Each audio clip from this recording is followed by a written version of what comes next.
Bom dia, gente. Gravando esse vídeo aqui porque eu acho que a gente precisa falar desse tal comunismo, que virou uma estrela dessa campanha eleitoral, né? O comunismo, que é um sistema econômico, uma teoria econômico/social, que esteve presente em metade do mundo durante boa parte do século XX, esse comunismo real, o socialismo real, e ele cai por terra em 1989 até 1991, quando cai o mundo soviético.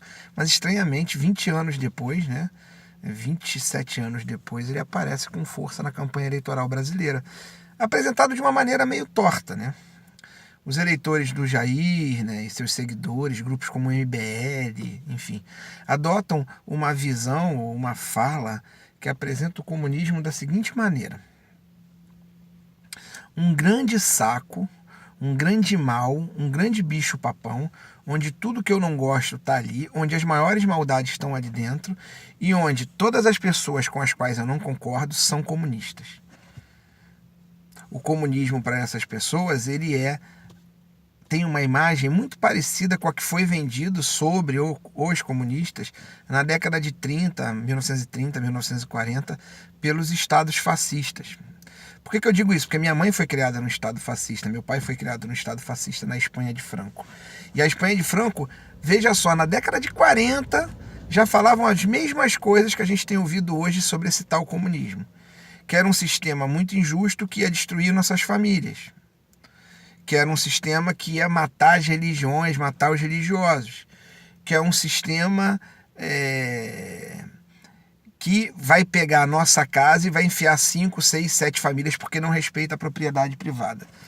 Essa visão medonha do comunismo, essa visão assustadora, faz com que, num primeiro momento, se você aceita essa frase feita, você odeie o comunismo.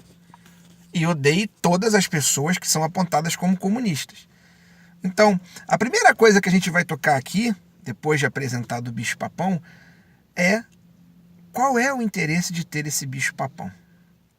O interesse dos correligionários do Jair e dessa galera mais radical que a gente sabe nas falas, como o MBL, como Escola Sem Partido, é justamente criar um demônio ao qual eu associo todo mundo que eu não gosto para calar as pessoas que eu não gosto. Então, se eu digo que alguém é comunista, depois de apresentar o comunismo como o maior demônio da humanidade, todo mundo que eu digo que é comunista, as pessoas não vão querer nem ouvir. Então é uma tática de silenciamento. Mas o que tem de verdade nesse bicho-papão? A gente agora vai comparar, né? Como eu disse, o comunismo é um sistema político de análise política, econômica e de proposição futura e de propostas futuras para a sociedade, desenvolvido ao longo do século XIX, principalmente por um sujeito, teve vários teóricos, mas o principal sujeito é um cara chamado Karl Marx, daí a lógica do marxismo, é um modelo comunista. E o que esse sistema pregava e por que ele assustou tanto, não só fascistas, como boa parte das elites mundiais? Porque na prática, o comunismo, em resumo do resumo, o que ele pregava era que toda a riqueza produzida no mundo, principalmente a partir do século XIX, com a Revolução Industrial, toda a riqueza produzida no mundo era fruto do trabalho da classe trabalhadora, dos operários. E essa riqueza não vinha para os operários. Por quê? Os capitalistas, os donos das fábricas, das lojas, aqueles que exploravam o trabalho, pegavam o lucro da venda dos produtos, da venda dos seus serviços e guardavam para si. Não pagavam de fato a quem merecia ser melhor pago, que são os verdadeiros geradores de riqueza, os trabalhadores. Ou seja, uma fábrica só produz determinado produto porque tem trabalhadores.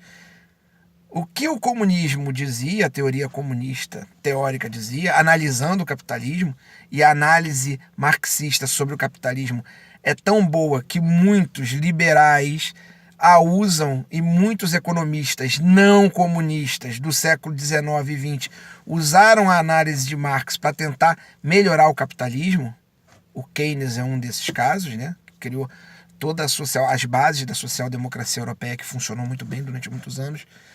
Então, esse sistema comunista, essa teoria marxista, ao analisar o sistema capitalista, diz: toda a riqueza produzida é mal distribuída e os trabalhadores não levam a maior parte. Essa era uma análise. É um sistema que vai concentrando riqueza cada vez mais na mão de poucas pessoas.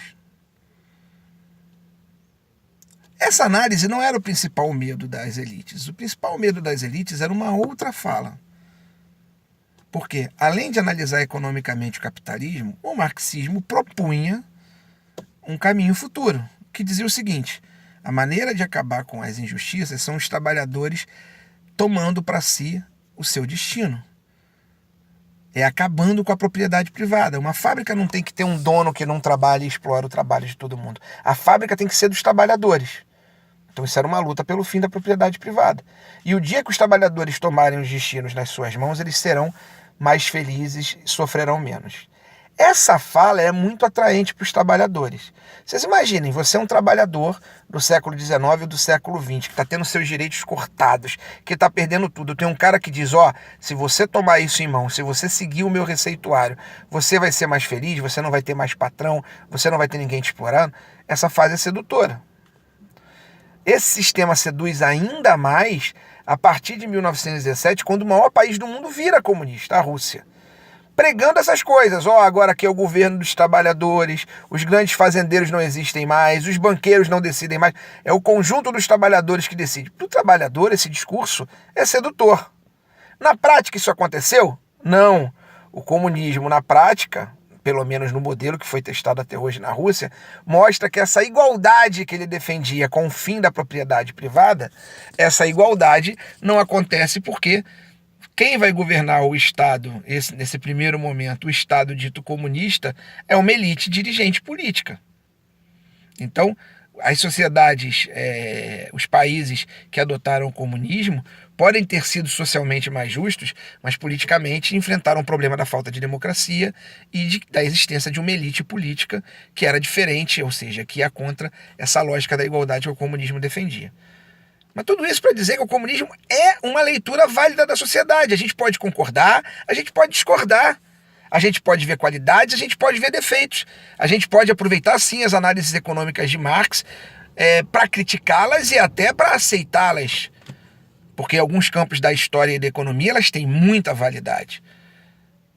Ninguém analisou melhor, por exemplo, a concentração do capital nas mãos de poucas pessoas como Marx. E hoje a gente vê isso.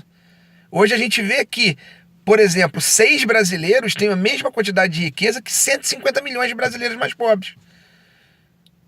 O problema é quando você pega uma teoria, que eu estou tentando aqui explicar rápido, o vídeo já está longo, que é extremamente complexa, mas que é válida, que você precisa dialogar com ela, que você pode discordar dela e deve discordar naquilo que você acha errado, e você a transforma num bicho-papão, criando lendas, como se o lado capitalista fosse bom e o lado comunista fosse mal e eles não dialogassem, é muito ruim. Minha mãe, como eu já falei, cresceu no mundo fascista com medo dos comunistas tomarem a casa dela, porque ela achava que defender o fim da propriedade privada era inclusive dos bens menores, das pessoas mais pobres. Isso não é verdade. Então minha mãe, que tinha uma casa com um cômodo, porque não conseguiu fazer mais, porque o governo fascista foi um governo de fome, tinha medo dos comunistas tomarem o poder e colocarem mais 5 famílias dentro do quarto dela. Minha mãe, que sempre foi muito católica, tinha medo dos comunistas que diziam que a religião é um instrumento de poder e também tem que ser combatida como uma força do Estado, mais do que a fé, o importante era combater a estrutura, essa é a visão dos comunistas. Minha mãe tinha medo dos comunistas entrarem e acabarem com a religião. Acabarem com a possibilidade de ela acreditar. Ah, não, eles são inimigos da religião. Franco, que divulgava isso, matou centenas de padres. Milhares de padres que eram contra o regime fascista, que eram democratas, chamando esses padres de comunistas. Ah, não, o comunismo vai acabar com a família, vai separar as famílias. Minha mãe disse isso, meu pai disse isso, sem se dar conta que boa parte das famílias do povoado dela foram separadas pelo capitalismo, pela necessidade de se ganhar o pão. Meu avô, pai do meu pai, veio para o Brasil e abandonou a família lá, porque não tinha condição, demorou anos para refazer contato. Então, antes da gente acreditar, que a gente formule o nosso juízo da nossa cabeça, que a gente tente entender o que é comunismo e que a gente não caia nessa armadilha. Não caia na armadilha que simplifica o que é comunismo só para criar um bicho-papão, marcar as pessoas com esse rótulo, você é comunista, para eu nem escutar. Porque o que está se querendo aí são duas coisas. Primeiro, silenciar quem pensa diferente. E segundo, fazer com que as pessoas não acreditem em ninguém, nem em nenhuma teoria, ou comunismo ou qualquer outra, que diga que a nossa sociedade é injusta e é preciso pensar em mudanças. Porque, goste-se ou não do comunismo, essa é a grande lição que fica. Vivemos uma sociedade injusta. E, cara, pensar na injustiça, apontar a injustiça e procurar um caminho melhor, não quer dizer, não pode ser um caminho impossível. Não pode ser uma perspectiva da qual a gente abra mão por medo desse bicho-papão que não existe, que é o comunismo do seu Jair e do MBL.